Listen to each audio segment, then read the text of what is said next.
SmileTV is to make it more than just a website. One of the things I'd like to do is I feel that SmileTV would be a great channel on the airlines. So the airlines is not only showing just those big movies on the one screen now. They have those little individual screens in the seats. And now you have choices of different comedies and dramas and TV shows. And so I thought, you know, there's those white knuckle flyers and they like to watch things that are positive, make you feel good. Why not watch SmileTV and smile while you're flying? That's one idea. Hospital waiting rooms. Okay, if you think about it, unless you're waiting for a baby to be born, usually you're waiting for someone to come out of surgery. You're nervous, you're tense, you're worried. The last thing you want to see is some news show that's covering death, disease, and tragedy. It makes you feel worse, really. So I'm thinking, why not watch SmileTV and feel better while you're waiting for something like that? Assisted living facilities, they have closed circuit TV and they're usually showing news shows. You know, the elderly, I think, would really love to watch something positive, humanitarian things that are going on around the world. And there's a million outlets, I could tell you, so that's one of the visions for SmileTV. Another vision, eventually, if I can get it big enough, is to actually do a real news show in real time. You know, where we can fly the helicopter out to Alabama, let's just say, and cover the kid who raised $20,000 for lemonade, selling lemonade because his dad needed some cancer treatment that they couldn't afford.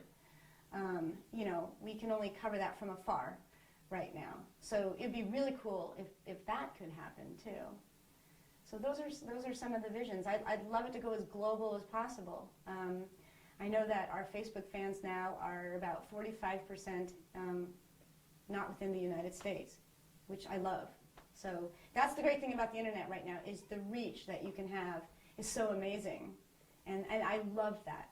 I'm totally into reaching everybody. SmileTV is a news-formatted TV show that it only features positive stories that make you smile, hence the name SmileTV. SmileTV was an idea that I had when I was actually 12 years old. And I'm going to be 51 next week. I watched my parents obsessively watch the news and wondered why they watched so much negativity as a kid. And my dad said, because people have to stay informed. And I thought, well, why doesn't the news cover something that's positive or happy or makes you feel good? And he said, because no one will watch that. And that seemed odd to me as a 12-year-old, but I thought, okay, and I kind of shelved the idea in my head. Now, I was one of those kids that had a camera in my hand all the time, so I was videotaping everything. Actually, Super 8 everything, and then video. And I got my bachelor's degree in radio, TV, film, and I worked in Hollywood for a while, and then with the computer and everything and editing, I had a small editing business. But the SmileTV thing always kind of haunted me. I kept saying, it kept just revisiting my brain. And then towards the end of last year, I was having lunch with a bunch of my friends, and they said, well, I was just told them, I said, basically, I've had this idea. And I explained what SmileTV was. And they were all like, oh my gosh, we never watch the news is too depressing, why doesn't someone come out with a positive news story a long time ago, that's a great idea. And I said, that's been my idea, but I don't know what to do. And they're like, you should do it. And I said, I don't have the resources, I don't have the people, I don't have this and that. And they said, Sandy, you hypocrite. You always say, follow your dreams, and what are you doing?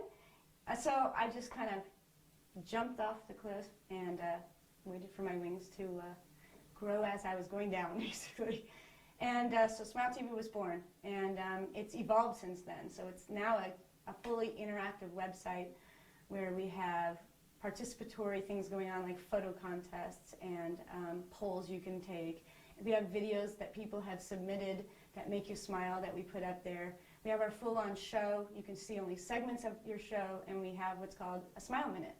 And a Smile Minute is basically a 60 seconds of a news brief, 3 short stories with an on-camera talent describing news from just internationally, anyway from the world, but positive news that makes you smile. One of my favorite things about SmileTV is meeting all these people and hearing all these great stories. There's just so many great stories going on in the world, and why the media doesn't cover them all and goes after the sensationalistic, violent murder, disease, death, tragedy is beyond me. But I guess, man, that's a hard one. Let me think for a second. Well, I think it would be Surfers for Healing.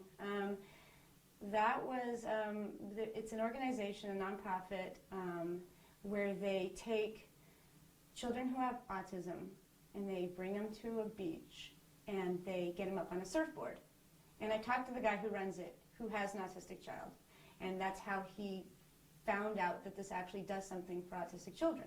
And basically, he said, we'll get the people come from like all over the country, and they have these surfing days at the beach, and then they have professional surfers who donate their time, and they come from Hawaii, New York, everywhere, and they suit up these kids in wetsuits.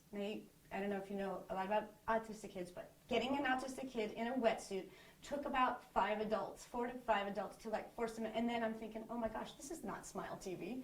This is like Frown TV. But he said, watch the magic.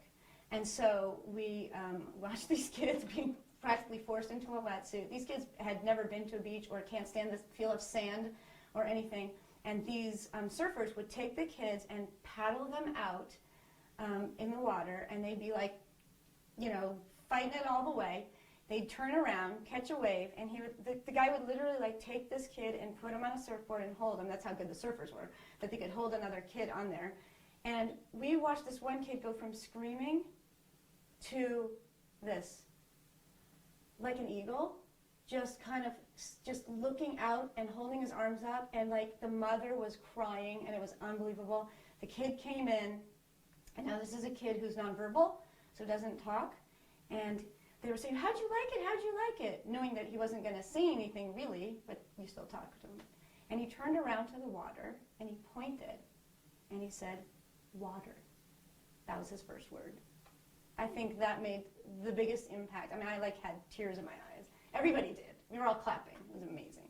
But that's just one of 100 stories.